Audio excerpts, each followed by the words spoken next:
भारतर प्रथम राज्य भावे भाषाभित्तिक स्वतंत्र ओडिशा गठन में महाराजा कृष्णचंद्र गजपति नारायण देव गुरुत्वपूर्ण भूमिका निर्वाह करथिले।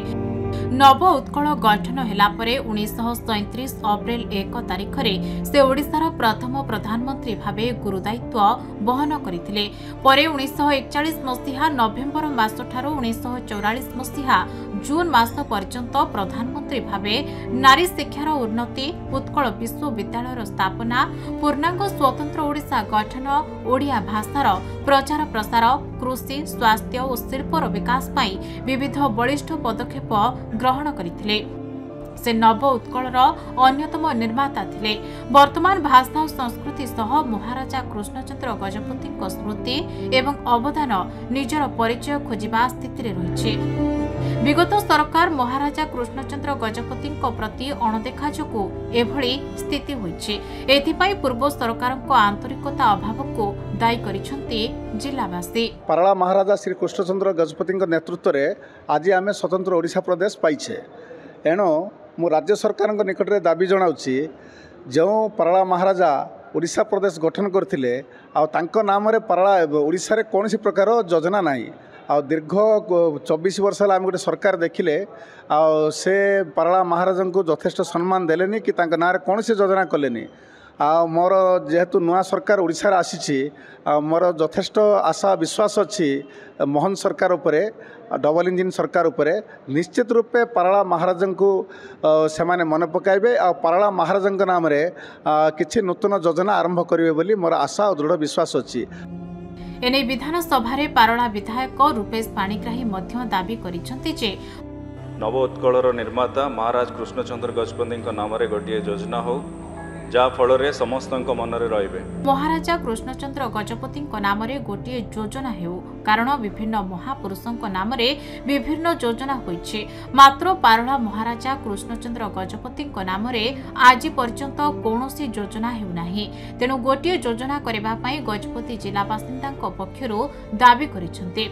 आसंता काली उत्कल दिवस पालन हेबो। एही उत्कल दिवस अवसर में नव उत्कलर निर्माता महाराजा कृष्णचंद्र गजपति नाम रे गोटे योजना घोषणा करा जाऊ जहा फल प्रजावत्सल राजा ओडिशावासी हृदय रे रही परिबे। वास्तविक सत कथा आम पाराला महाराजा श्री कृष्णचंद्र गजपति नारायण देव जो अक्लांत उद्यम करी स्वतंत्र उत्कल प्रदेश गठन ओडिया भाषा भित्तिक राज्य गठन रे से जो तांकर अवदान अतुलनीय। जे कौनसी ओडिशावासी कदापि तांकर अवदान को भूली पारिबे नाही। तेणु परिशेष रे सरकार निकट में मैं अनुरोध करुच्ची निश्चित भाव आमर मधुबाबू ना अच्छी योजना, गोपबंधु ना योजना अच्छी नो डाउट से मैंने ओडिशा करिसेंती। ता व्यतीत आम पाराला महाराजा कौन गुण रे कम नथिले स्वतंत्र ओडिशा प्रदेश गठन पाए। तेणु आम पाराला महाराजा ना कौन सी उन्नतिमूलक योजना राज्य सरकार रखिए बोली आम विनीत अनुरोध करुचु पाराला बासी तरफर।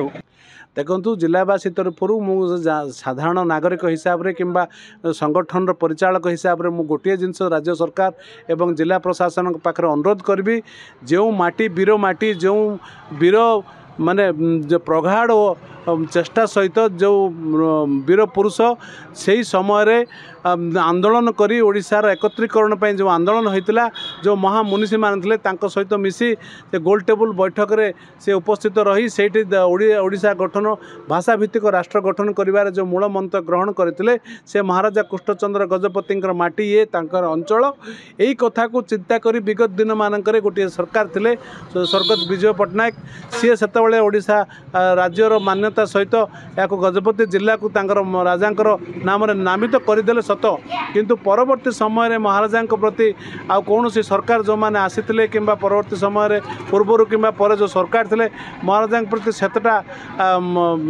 मर्यादा दे नथिले बोली मु कहबी। जेहेतु अन्य महापुरुष मानक नाम जमी विभिन्न योजना गुड़िक प्रणयन होची जे गोपबंधु नाम होची सत, मधुसूदन बाबू नाम होची सत कि अन्य महापुरुष महापुरुष नाम ओडिशार विभिन्न योजना गुड़ाक नामित होपरी भाव महाराजा कृष्णचंद्र गजपति जड़े महापुरुष ओडिशार प्रतिष्ठाता नवोत्कल निर्माता लगे आज आम ओडिशार मानचित्र देखिपारे 4.5 कोटी ओडियांकर आज स्पंदन आज जहाँ आम अनुभव करें ओडिशार भाषा प्रति एवं जो भाषा आज बंचाई रखापी एक प्रगाढ़ चेष्टा कर जो ओडिशा को गठन करते सेहीपरि महापुरुषों को आगामी दिन रे आगामी पीढ़ी किपरि मन रखिबे महाराजा नाम जदि कौन प्रकार योजना सरकार प्रणयन जदि करते ताहले आगामी दिन रे आगामी पीढ़ी जानी पारते महाराजा जो कार्य कर भी मन पकाइबार सहायता होता भावुची। गजपति हेमंत प्रधान को रिपोर्ट खबर ओडिशा।